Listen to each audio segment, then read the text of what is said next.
नाज़रीन,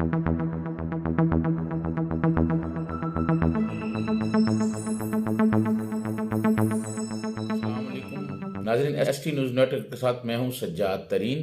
नाज़रीन, आज पाकिस्तान पूरे में एक खबर ने भूचाल मचाया हुआ है, वो है तोशा खाना। तोशा खाना ऐसे लगता है जैसे कोई सोमनाथ का मंदिर है जिस पे महमूद गजनवी ने 17 हमला किए, और इसी तरह ये सारे हुक्मरान जो हैं ये तोशा खाना पे हमले कर रहे हैं और इसको लूट रहे हैं। तोशा खाना में अब आप देखें जो तोशा खाना का रिकॉर्ड है, उस रिकॉर्ड के मुताबिक आसफ अली जरदारी साहब 181, मियाँ नवाज शरीफ साहब 55, शाहिद खाकान अब्बासी साहब 27, इमरान खान साहब 112 और मुशर्रफ 126 तोहफे ले चुके हैं वहाँ से। अब ये और इनकी जो मार्केट वैल्यू थी वो करोड़ों में थी और इन्होंने उसमें कम अदायगी की है। लेकिन जो तोशा खाना का रूल्स है उसके मुताबिक ये बताया गया है, हुकूमत के हुकाम ने भी हमें बताया है कि तोशा खाना का ये रूल है कि जिसको गिफ्ट मिलता है उसकी एक कमेटी जो है वो कमेटी बनती है तोशा खाना की। वो पहले गिफ्ट जाता है तोशा खाना में, वहाँ जमा हो जाता है, फिर उसके बाद एक कमेटी बनती है जो उसकी वैल्यू लगाती है कि ये घड़ी है या कोई और चीज़ है, ये गाड़ी है, इसकी वैल्यू क्या है। वो फिर मुतलका आदमी को कहा जाता है कि जनाब आप इतने पैसे आप दे दें, ये गिफ्ट आपको मिला है और ये आपको मिल जाएगा। अब यहाँ इमरान खान साहब के साथ मसला ये हुआ कि उन्होंने पहले घड़ी ली और जो भी तोहफे उनको मिले उन्होंने बेच दिए और बाद में उन्होंने वहाँ कहा जी इतनी रकम जमा करा दें, इतनी रकम जमा करा दें। तो आने वाले दिनों में इस पर और भी बहस होनी चाहिए। पाकिस्तान कोई लूट की मंडी नहीं है कि यहाँ जो भी आए लूटता रहे, जो भी आए वो जनाब तोशा खाना के नाम पर लूटता रहे, कोई रियासत मदीना के नाम पर लूटता रहे। ऐसा नहीं होना चाहिए। सब लोग जो हैं वो कानून उनके लिए सब एक होना चाहिए। ये इंक्वायरी जो है ये मैं समझता हूँ कि 1947 से होनी चाहिए कि तोशा खाना में क्या क्या चीज़ें आई, किन किन लोगों ने ली और किस तरह उन्होंने फ़ायदा उठाया। ये जो सामने चीज़ें आई हैं इसकी बाकायदा एक कमीशन बनना चाहिए, इसकी एक इंक्वायरी होनी चाहिए, और जो लोग इस दुनिया में नहीं हैं उनकी अगर कोई औलाद है तो उनसे पैसे वापस लिए जाएं। ये इस कौम का माल है। किसी भी आदमी को कोई ये कह देना जी वो मेरे तोहफे थे, मेरी मर्जी, भाई वो आपके तोहफे नहीं थे। वो इस मुल्क ने आपको वजीर आज़म बनाया, इस मुल्क के गरीब अवाम ने आपको वजीर आज़म बनाया और वजीर आज़म बनने के बाद आपको ये तोहफे मिले हैं। जब आप वजीर आज़म नहीं थे तो उस वक्त ये तोहफे आपको क्यों क्यों नहीं मिले। ये इन लोगों ने तो ऐसे समझा हुआ है कि जैसे ये जो तोशा खाना है इनको, और फिर लूटते रहे हैं इसको। और इमरान खान साहब का आप फ़र्क देखें। बात यह है कि इमरान खान साहब अपनी हर तकरीर में और अपने हर खिताब में फरमाते रहे हैं कि आसफ जरदारी डाकू, मियाँ नवाज शरीफ डाकू, मौलाना फजल रहमान साहब के बारे में इसी तरह की गुफ्तगू। लेकिन ख़ुद ये कहते थे कि मैं रियासत मदीना बनाना जा रहा हूँ, मैं रियासत मदीना के तर्ज पर, उसी तर्ज पर एक मॉडल रियासत बनाना चाहता हूँ। रियासत मदीना बनाने वाले तो तोशा खाने से चोरियाँ नहीं करते। रियासत मदीना बनाने वाले जो हैं वो रियासत मदीना बनाने वाले तो तोशा खाने में इस तरह डाके नहीं मारते जिस तरह मारे गए हैं।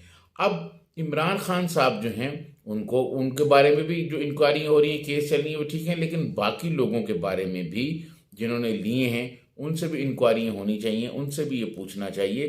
किसी एक की बात नहीं होनी चाहिए। लेकिन इमरान खान साहब से पहले जितने भी हुक्मरान रहे किसी ने ये नहीं कहा कि हम इस मुल्क को रियासत मदीना बनाने जा रहे हैं। इमरान खान साहब ने तो कहा था कि मैं रियासत मदीना बनाना जा रहा हूँ, और एक तरफ रियासत मदीना बना रहे हैं, दूसरी तरफ डाके मार रहे हैं। ये जो है ना, ये उनका रवैया, उन पर तनकीद क्यों हो रही है? उन पर तनकीद भी इसलिए ज़्यादा हो रही है कि उन्होंने लोगों की जो उम्मीदें थी वो बहुत ऊपर कर दी। उन्होंने कहा कि जी मैं करप्शन ख़त्म कर दूंगा, मैं इंसाफ बेहतर कर दूंगा, मैं लोगों को इंसाफ घर पे मिलेगा, मेरी पार्टी का नाम तहरीक इंसाफ है। तहरीक इंसाफ इनकी पार्टी का नाम है, लेकिन लोगों को इंसाफ नहीं मिला। इन्होंने लोगों को इंसाफ देने के लिए, इंसाफ का निज़ाम अदल को बेहतर बनाने के लिए इमरान खान साहब ने अपने पौने 4 साल में कुछ नहीं किया। अब एक तोशा खाने वाला इशू है जो मुआशरे में डिस्कस हो रहा है।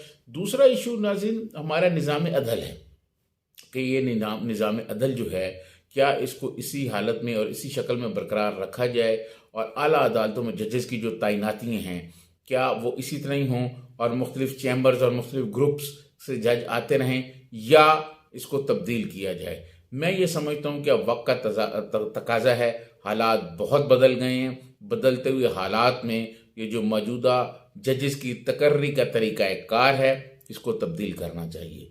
एक ये तब्दील होना चाहिए। दूसरा मैं समझता हूँ कि पाकिस्तान में एक आइनी सुप्रीम कोर्ट होनी चाहिए जिसका मिसाक जमहूरियत में जिक्र किया गया है, जो तमाम आइनी मामलात जो है वो देखे, क्योंकि ये जो हमारी सुप्रीम कोर्ट है ये आइनी मामलात देखते हुए मुतनाज़ा हो जाती है और बहुत सारे इनके फैसले जो हैं वो मुतनाज़ा हो गए हैं। लोग नहीं मानते, लोग उस पर एतराज़ात करते हैं, लोग उस पर शदीद एहतजाज करते हैं। मैं ये समझता हूँ कि सुप्रीम कोर्ट के बारे में हमारी पार्लियामान को सोचना चाहिए, क्योंकि जिस तरह जजेस की वीडियो ऑडियोज़ आ रही लीक हो रही हैं, ये ना निज़ाम अदल के लिए अच्छा है ना इस मुल्क के लिए अच्छा है। एक तरफ तोशाखाना है, तोशाखाना में तमाम लोग, जितने लोगों ने यहाँ से जो जो तोहफे लिए हैं, ये देखा जाए कि पाकिस्तान के आइन और कानून के मुताबिक किसने लिए हैं। जिसने पाकिस्तान के आइन और कानून के मुताबिक लिए हैं वो ठीक है, और जिसने इमरान खान साहब की तरह लिए हैं उस पर एक्शन होना चाहिए। ये तो नहीं है कि किसी के खिलाफ, एक के खिलाफ एक्शन हो और एक के खिलाफ ना हो,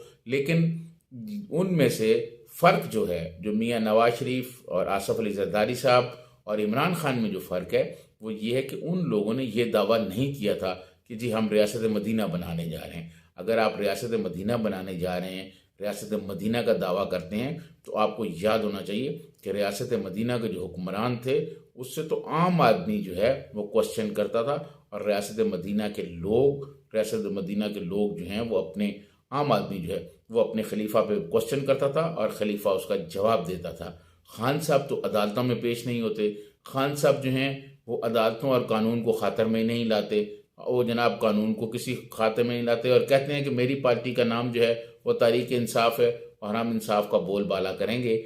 मैं ये समझता हूँ कि खान साहब को अपनी पॉलिसियों पर गौर करना चाहिए, और पाकिस्तान का जो मुआशरा है ये जिस तरह तकसीम होता जा रहा है, ये इसके बारे में तमाम पॉलिटिकल लीडरशिप को सोचना चाहिए। अगर ये मुआशरा इसी तरह ही तकसीम रहा और इसी तरह तकसीम बढ़ती गई तो मैं समझता हूँ ये पाकिस्तान के लिए, पाकिस्तान की बका के लिए, रियासत पाकिस्तान के लिए नुकसानदेह होगा। इसी के साथ सज्जाद तरीन को इजाज़त दीजिए। अल्लाह हाफ़िज़।